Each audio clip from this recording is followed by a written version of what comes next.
જય માતાજી મિત્રો, કેમ છો બધા? મજામાં છો ને? હું છું સોનલ. સ્વાગત છે તમારું આપણી યુટ્યુબ ચેનલ ચામુંડા સ્ટુડિયોઝમાં.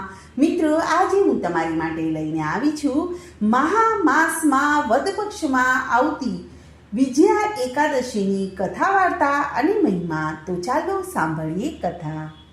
દર મહિનામાં 2 વખત એકાદશી આવે છે. આ પ્રકારે વર્ષના 12 માસની 24 એકાદશી થાય છે. તેની સાથે દર 3જા વર્ષે આવતા અધિક માસની શુક્લ પક્ષ અને કૃષ્ણ પક્ષની 2 એકાદશી ઉમેરતા કુલ મળીને 26 એકાદશી થાય છે.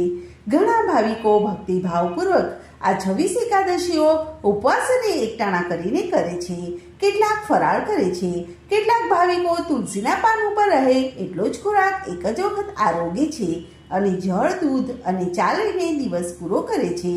એકાદશીના દિવસે મોઢું વશમાં રાખવું અને આખો દિવસ ભગવાનની ભક્તિ અને કીર્તન કર્યા કરવું. એકાદશીનું વ્રત કરતા હોય તેમણે કોઈ પણ જળાશયમાં જઈને સ્નાન કરવું ઉત્તમ ગણાય છે. સ્નાન કર્યા પછી શુદ્ધ વસ્ત્ર પહેરી ઈષ્ટદેવનું પૂજન અને ધ્યાન ધરવું. આ દિવસે જૂઠું બોલવું નહીં, નિંદા કરવી નહીં, હિંસા કરવી નહીં અને યથાશક્તિ દાન કરવું. દીપ દાન કરનારને ઉત્તમ ફળ મળે છે. એકાદશીનો દિવસ અને રાત્રિ પ્રભુ સ્મરણ અને પ્રભુ કીર્તનમાં વ્યતીત કરવા. એકાદશીમાં વ્રત, ઉપવાસ, સ્નાન, ધ્યાન અને દાનનો મોટો મહિમા છે. વ્રત કરનાર ઉપર અને વ્રત કથા વાંચનાર તથા સાંભળનાર ઉપર ભગવાન વિષ્ણુ સદા પ્રસન્ન રહે છે અને જેના ઉપર ભગવાન પ્રસન્ન હોય તે ભાવિક ભક્તોને કોઈ પણ પ્રકારનું દુઃખ રહેતું નથી.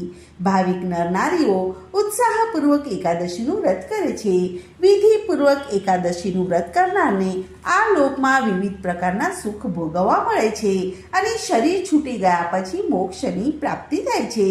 એકાદશીના દિવસે આપણે થોડું પણ દાન પુણ્ય કર્યું હોય તો તે અનેક ગણું થઈ જાય છે અને જો તે વિધિપૂર્વક કરવામાં આવ્યું હોય તો તે પર્વત જેવડું મોટું થઈ જાય છે. એકાદશીના દિવસે આ પ્રકારે ભગવાન વિષ્ણુનું પૂજન કરવાનું. પછી 12ના દિવસે પ્રાંતઃ કાળે ઉઠી નદી અગર જળાશય જઈને સ્નાન કરવાનું. જપ, ધ્યાન વગેરે કરી ઘરે આવી અને વિધિપૂર્વક ભગવાન વિષ્ણુનું પૂજન કરવું. વ્રતની પૂર્ણાહુતિ અર્થે બ્રાહ્મણોને જમાડી અને દક્ષિણા આપીને રાજી કરવા અને નારાયણની પ્રસન્નતા માટે ગુરુની પૂજા કરવી અને દક્ષિણામાં શક્તિ હોય તો ગાય ભેટ આપવી. તો મિત્રો, આ પ્રમાણે હતી એકાદશીની પૂજન અને વિધિ. હવે આપણે સાંભળીશું વિજયા એકાદશીની વાર્તા.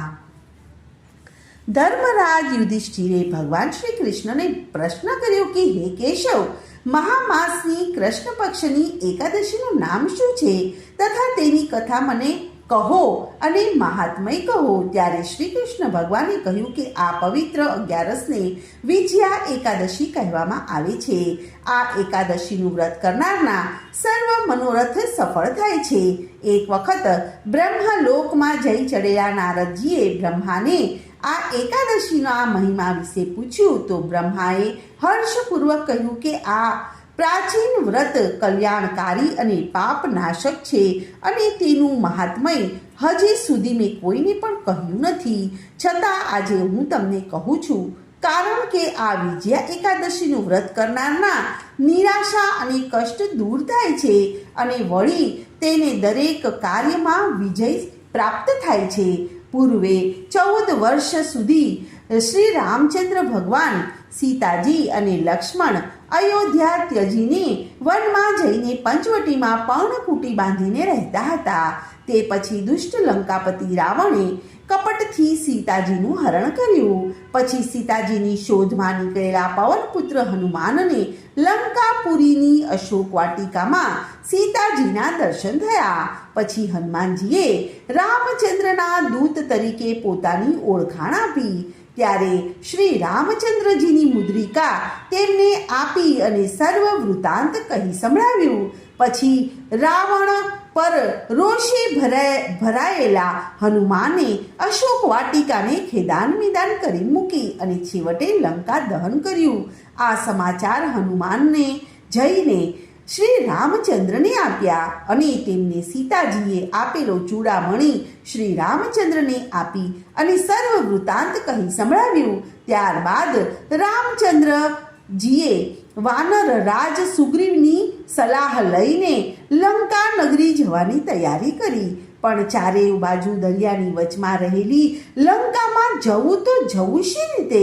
ત્યારે શ્રી રામે પોતાના ભાઈ લક્ષ્મણને પૂછ્યું કે આપણે વિશાળ સમુદ્ર કેવી રીતે પાર કરી અને લંકામાં જઈશું? ત્યારે લક્ષ્મણે હાથ જોડીને કહ્યું કે હે મહારાજ, આપ તો આદિ દેવ છો, આપ તો બધું જ જાણો છો. અહીંથી 2 ગાંવ ઉપર બકદાલભ્ય મુનિનો આશ્રમ આવેલો છે. તે મહાજ્ઞાની અને વૃદ્ધ છે અને તમે ત્યાં જઈને બકદાલભ્ય મુનિને જઈ અને એ માટેનો ઉપાય પૂછજો. તે ઉત્તમ માર્ગદર્શન આપશે. શ્રી રામચંદ્રજી તુરત જ તે મુનિના આશ્રમે પહોંચી ગયા અને મુનિના ચરણોમાં નમસ્કાર કર્યા અને હાથ જોડીને ઊભા રહ્યા. મુનિ તો ત્રિકાળ જ્ઞાની હતા. તેમણે વિચાર્યું કે દશરથ નંદન શ્રી રામચંદ્ર તો પૂર્ણ પુરુષોત્તમ પરમાત્મા છે, મર્યાદા પુરુષોત્તમ છે, પરંતુ કોઈ અગમ્ય કારણથી તેમણે મનુષ્ય અવતાર ધારણ કરવો પડ્યો છે. આમ વિચાર્યા પછી તેમણે શ્રી રામચંદ્રજીને આવવાનું કારણ પૂછ્યું. તો શ્રી રઘુનાથે કહ્યું કે હે મહામુનિ, અમારી ઈચ્છા વાનર સેના સાથે લંકા નગરી પર ચડાઈ કરવાની થઈ છે. તો આપ કૃપા કરીને વિશાળ સમુદ્ર ઓળંગવાનો ઉપાય બતાવો. આ હેતુથી જ હું આપની પાસે આવ્યો છું. ત્યારે મુનિએ કહ્યું કે ઉપાયમાં હું તમને એક ઉત્તમ વ્રત બતાવું છું. તે વ્રતના પુણ્યના પ્રભાવથી તમે વિશાળ સમુદ્ર પાર કરી અને રાક્ષસોની લંકા નગરીમાં પહોંચી અને તેમને જીતી શકશો. વિજય મેળવવા માટેનું આ વિજયા એકાદશીનું વ્રત તમે કરશો તો અવશ્ય તમને વિજય પ્રાપ્ત થશે. માસની કૃષ્ણ પક્ષની એકાદશી તે જ વિજયા એકાદશી ગણવામાં આવે છે. તેમના આગલા દશમના દિવસે કોઈ પણ ધાતુનો યા પછી કોઈ પણ મહીનો એક ઘડો લઈ અને તેમાં પવિત્ર જળ ભરી અને તેમાં પાન નાખી અને તેની સ્થાપના કરવી. બીજે દિવસે એકાદશીના દિવસે પ્રાંતઃકાળે સ્નાન કરી અને તે કળશને ગંધ, પુષ્પ, દાડમ, શ્રીફળ આદિથી પૂજા કરવી. એ ઘડા નીચે 7 પ્રકારના ધાન્ય, ઘઉં, ડાંગર આદિ મૂકવા. અંતે તેના ઉપર જવ મૂકવા. ત્યારબાદ નાના પ્રકારના નિવેદ સમર્પણ કરવા. રાતના જાગરણ કરવું અને કીર્તન ગાવા. બારસના દિવસે સૂર્યોદય વેળાએ પેલો સ્થાપન કરેલો કળશ નદી, તળાવ કે અગર કોઈ પણ જળાશય લઈ જઈ અને ત્યાં તેની સ્થાપના કરવાની. તેની વિધિપૂર્વક પૂજા કરવી. ત્યારબાદ તે કળશ કે ભગવાનની મૂર્તિને કોઈ પણ ઉત્તમ બ્રાહ્મણને આપી દેવી અને યથાશક્તિ દક્ષિણા આપવી. ભગવાન શ્રી રામચંદ્રએ પછી વિધિપૂર્વક વિજયા એકાદશીનું વ્રત કર્યું અને તેના પ્રતાપે તેઓ વિશાળ સાગર ઉપર પથ્થરનો સેતુ બાંધી અને લંકામાં જઈ શક્યા અને રાવણ સાથે યુદ્ધ કરી અને તેનો વધ કરી અને વિજય પ્રાપ્ત કરી અને સીતાજીને લાવવામાં સફળ થયા. હે ધર્મરાજ, જે કોઈ આ વિધિપૂર્વક વિજયા એકાદશીનું વ્રત કરે છે તેના આ લોકમાં જય જયકાર થાય છે. તે ઘણું સુખ ભોગવી અને અંતે ઉત્તમ લોકમાં જાય છે. બોલો કૃષ્ણ કનૈયા લાલ કી જય.